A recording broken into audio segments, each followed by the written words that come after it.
Welcome to this video demonstrating how to apply shear connections using the SSE standard shear connection design schedules on these Amazon projects. It's a four-step process, and we'll start by looking at the SSE connection charts, which show different types of connections, including bolted clip angles, bolted welded clip angles, and shear tabs, and all the different capacities that you're going to match in order to choose the connections. Then we're going to show the joints.def file, which lives inside of the model folder and contains the default number of bolts based on the depth of the members that are being connected. Then we're going to take a look at the default settings, which correspond and match to the connection charts from SSE. And then lastly, if you're going to need to override or pick a number of bolts beyond the minimum rows of bolts, or if you're going to need to do something specific beyond the default saved away settings, then we're going to show you how you can override those and maybe put something in the model to help you track and see where you did those customizations or you did that overriding. All right, let's go ahead and dive in. Now here within the Tekla Structures model, there's a variety of different framing conditions. So let's just quickly cover that. Here, for instance, we have a beam girder, and then we have a wide flange secondary or supported beam that is going to be connecting and framing to that girder. Here we have a wide flange beam framing into a wide flange column web. Here we have a wide flange beam framing into a column flange. So essentially we need to look up those framing conditions and find out which connection types we're supposed to be using based on SSE's connection design schedule. So we'll go in here and we'll go to this SSE engineering submittal that is specifically for the 733 Project Charm project. Now on the cover page here on SC-1.1, this gives you the overall instructions and general notes about the connections. And it's worth reading these because there's some important things that you'll need to look at, like such as the default material grades, the starting bolt diameter. It talks even about safety connections, which we'll talk about at the column web and beam to beam connections. But essentially the most important thing here is at the top, it says beam end reaction criteria. It says that to use the end reactions that are shown on the design drawings, and if no end reaction is shown for the shear end reaction, then essentially use a 17 kip minimum. So let's go over to the design drawings and let's see what that means. So this is the design drawing floor plan for the area that I just showed you in the model. You can see here that for this W36 by 135, it shows a 25 kip reaction, and then a 19 kip reaction here. And then on all these other beams where the kip reactions are not shown, I'm going to be looking for the end reaction to be that 17 kip minimum. So let's go ahead and go back to the connections. The next step here is these are all of the different framing conditions. So we were just talking about some of those in the model. So the first step here is that we have a wide flange beam to wide flange girder. And then it tells you which connections you're supposed to use and which priority order. So that means first I'm going to use the connection shown on SC 4.3a, and if I can't get the capacity to work to the end reaction that's shown on the design drawings, then I'm going to go ahead and try 3.2a, and then if that doesn't work, I'll try 3.1a as a last resort. Then if nothing can work with the standard shear connections, I'll send an RFI or a question off to SSE to figure out what we need to do. Alright, so let's first take a look at SC 4.3a. So if I scroll down here, we'll go ahead and find that sheet. So here we are. There's this drawing S4.3a, bolted single angle connection. And so it just shows a small single angle with these shot bolted here to the web of the girder. And then you'll notice that if you have a single angle connection on like a beam framing on one side of the girder and a beam framing onto the other side of the girder, you're supposed to actually stagger the clips. So shot bolt here, and even though this is single angle, they need to be opposite side of each other on opposite sides of the beam girder web. So again, what you would do is you would come back here, and when you figure out the number of rows that you're going to work with and basically the capacity, what you first need to look at is the beam chart here. So we've got what is the size of the beam that's being connected to the girder. And so if I look at this in this particular example, this is a W16 that's framing into this W36. So for W16s, I'm going to come in here and I'm going to see that the minimum row of bolts is 4 rows. So if I go back to S4.3a, I'm going to look at a couple things. First of all, is the nominal depth of this beam within this criteria here. This single clip connection can only be used on 12s, 14s, 16s, 18s, and 21s. We have a 16, so we're good to go there. We have 4 bolts, and it shows for ASD, which this is a ASD job, allowable stress design, it's worth 36 kips. So again, 4 bolts here for a W16, and then there was no kip reaction shown on the drawings, so we're going to look for a 17 kip minimum reaction, and the design method is ASD, which you can see right here. So again, if I go back to the design drawing, 17 kips because nothing is shown on the end of the members. If I go back to the connection design, 4 bolts on S4.3A for ASD is worth 36 kips. So the standard connection here is going to be just fine to use in this particular case. Now, we do have a beam cope, so we're going to need to look that up in the table to make sure that the beam cope isn't too big.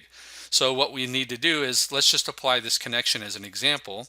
So I'll just come up here, and I've created a JMT shear connections group.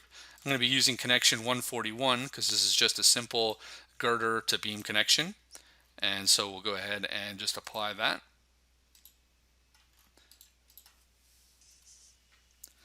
Now, once the connection has been applied, then basically we're going to go ahead and select on the cone, create default views of the component. So that gives me 4 essential views here from different directions that I can check and review. Now, this elevation view is going to let me look at the cope. I can tell that this is a really large girder, and so there's a couple things that are not going to work about this connection compared to the connection design sketch. Well, the first thing is if we go to the edit menu here, and let's just measure this horizontal distance on the cope length. So if I just measure from here to here, we can see that this is a 5 and 11/16 cope. And then if we measure vertically, we can see that we actually have a, let's see, 1 and 11/16 cope. So we need to go look at this on the chart. I'm a little bit concerned that for this size beam with this particular cope length, because of the larger beam that we're framing to, we might have a capacity issue. So let's go ahead and find out.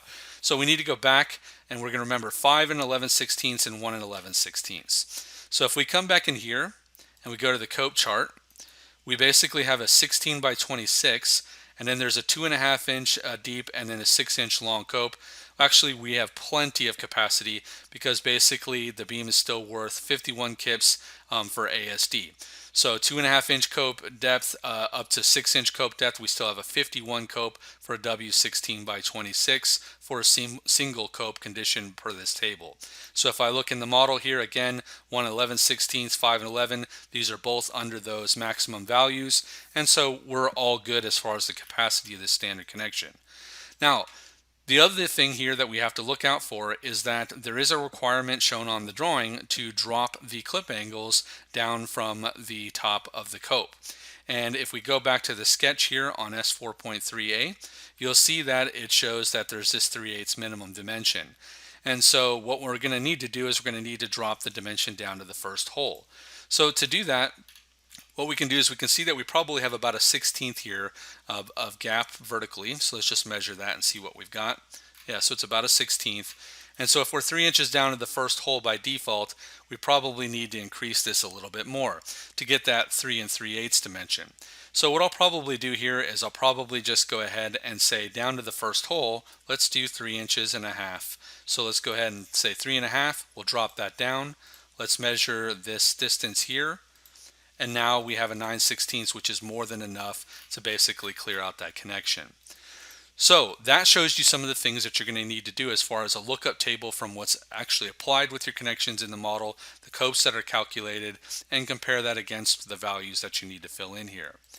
Now, the next part we're going to cover is how did I apply this default connection with all the right settings that started with the information based on SSE's connection schedule. So we're going to cover that next with the joints.def and then our standard default saved away settings.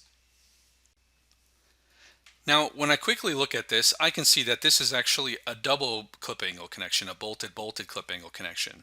So again, if I go back to the connection design charts, this was a single bolted, or a single-sided clip angle connection that's bolted SC4.3A.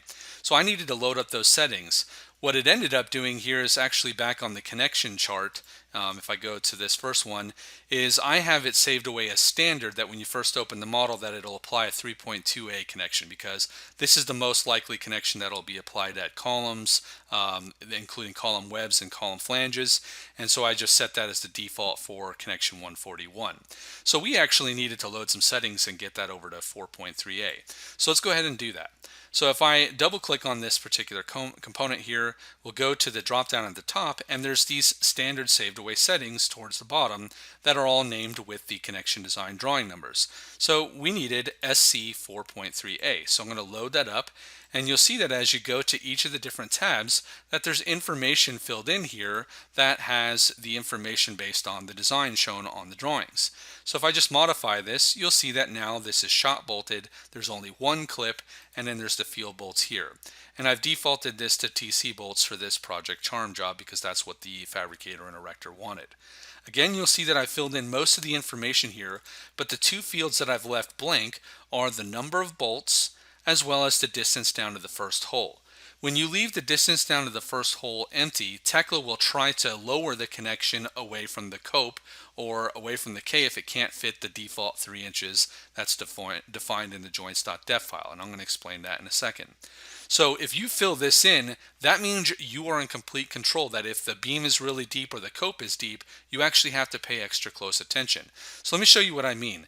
If I would have put the 3-inch dimension here and then modified on this connection, you'll see that this gets, this will work in this particular case, but if that cope was any deeper or if the K was a little bit large from a really large beam we're framing into, then the edge distance might be wrong on the clip angle. And so that's why I don't like to force this dimension. I like, just as a precaution, in case I miss it in looking at the connection, if I leave this empty, Tekla will try to drop this connection down. Now, so you saw me in the previous, part of when I was modifying this that I changed this to 3.5 to get it to bump down and get that 3/8 minimum requirement there. And then I see that it also still works at the bottom of the beam because there's no cope there. So geometrically, everything looks good here, but I just needed to make sure that I at least left this blank at the beginning so that way Tekla would drop it. And then there's also this number of bolts. So instead of me filling in the number of bolts for each beam size, Tekla will automatically fill that in based on the joints.def file. So let me show you what I mean. If I change this to a W12 by 14 and hit enter, notice that the number of bolts changes when I leave this empty. Now, where is this actually defined? Well, that's defined in the joints.def file. So if you open up the model folder, and then you basically go into that main model folder itself, and you'll scroll down and find the joints.def or joints.def file. So that's right here. If we actually open this up with Notepad, then basically what you'll see is at the top there's a lot of standard defaults in here for default weld sizes, thicknesses of material, edge distances, and all of these defaults are used when you don't specifically fill something in on the dialog box. Now, we didn't specifically fill in the dimension to the first hole, as well as we didn't fill in the dimension of the number of bolts. So for clip angle connections like 141 and 143, essentially this bolt height chart is essentially looking at the depth of member and defining what number of bolts it should be using by default for those members. So for instance here, anything that is greater than 11.5 inches in actual depth, but is less than 15.6875, which basically means any W12 and W14 inch beams are going to get 3/4 inch diameter bolts, and they're going to get 3 rows of bolts. So this is basically just a depth chart for a number of bolts.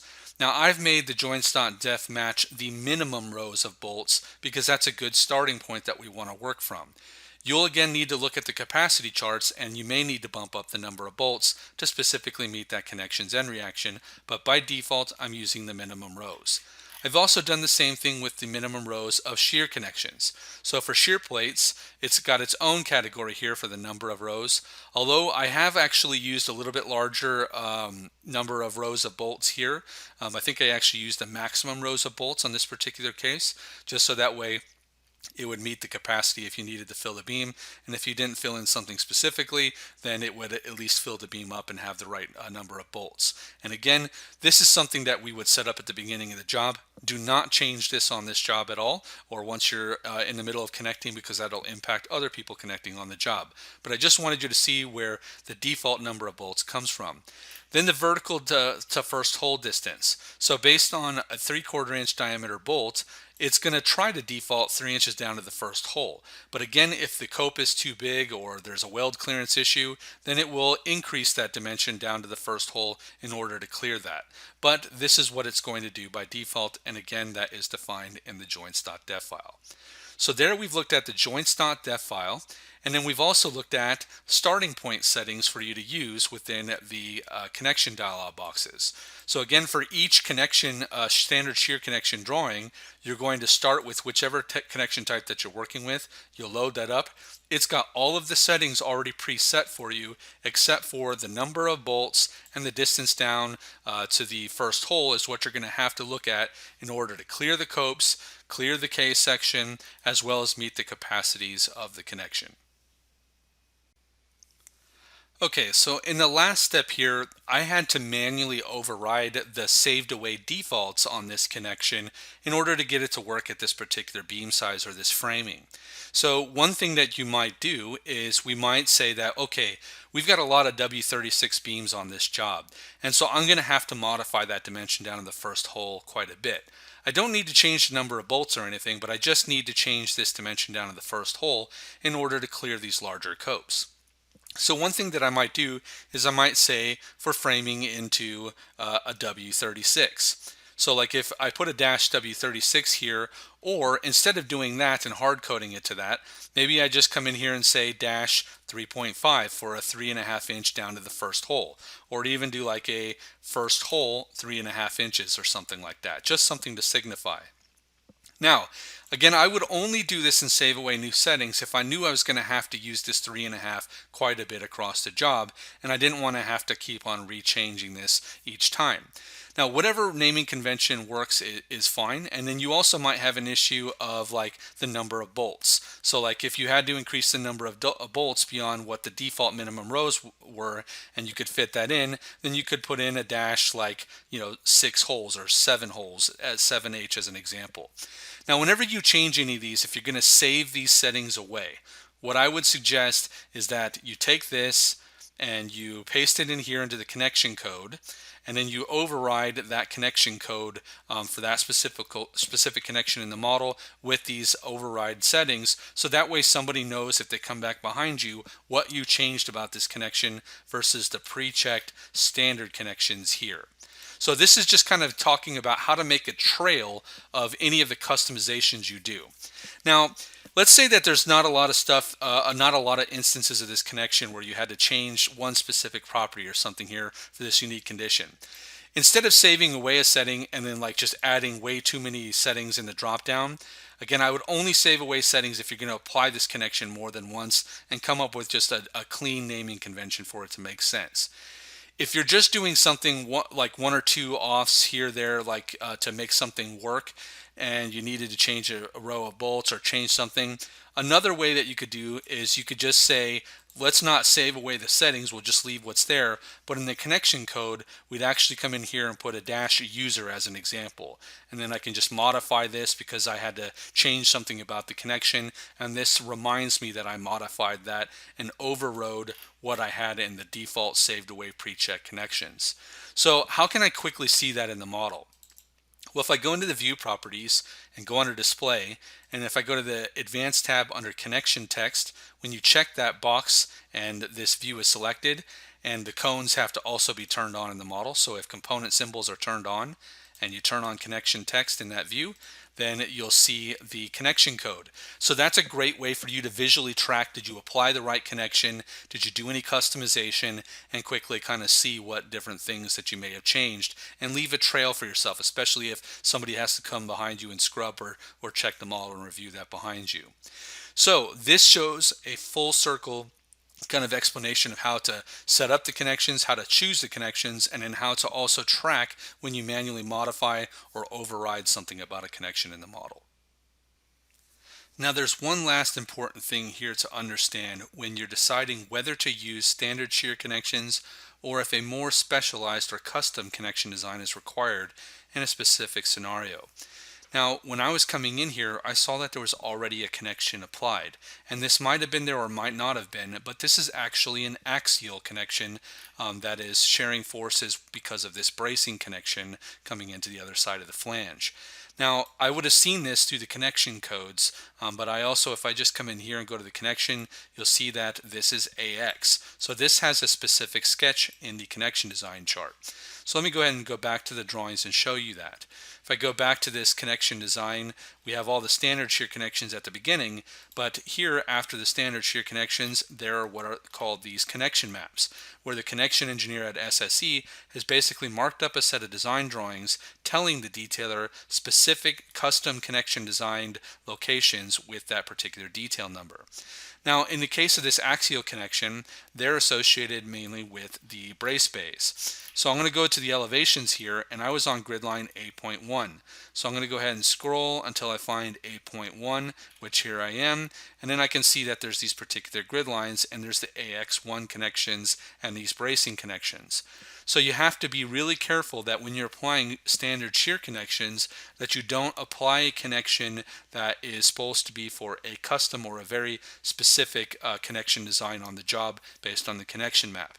So you need to use a combination of the design drawings, the connection maps, as well as the standard shear connections here when applying connections. Now basically, when I'm having a detailer or modeler just go through and doing the standard shear connections, I tell them to ignore these specialty connections for now in the first pass, as we'll have somebody come back, or we'll do a second wave where we specifically do these types of connections. So again, use this to find out where you're supposed to apply standard shear connections and then which connections to avoid. Okay, so let's just go ahead and recap the process. First, we saw how we could look up information in the connection charts to pick which type of connection we're supposed to do, as well as the capacity of that connection. Then we looked at the joints.def file, which again you don't need to modify on the project, but it shows where the default number of bolts are coming from. And it's set up currently to do the minimum rows based on the SSE standard shear connections. Then we talked about the default saved away settings for 141, 143, as well as 146, which is a standard shear tab. So all of these default settings based on the drawing name are saved away and in the model attributes folder. Then we saw that we needed to override certain things about those default connections. So we may need to change the distance down to the first hole, we may need to change the number of bolts to meet a capacity, or we may even need to do some safety connections in the column webs where we have to drop and add an extra row of bolts for one side.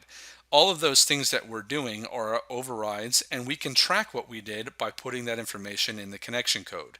If it's one or two spots, again, just put in a -user in the connection code and don't save away new settings.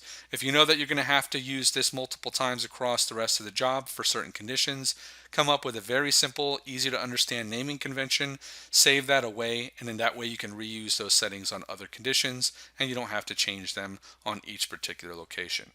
So that covers, in a nutshell, the shear connection process.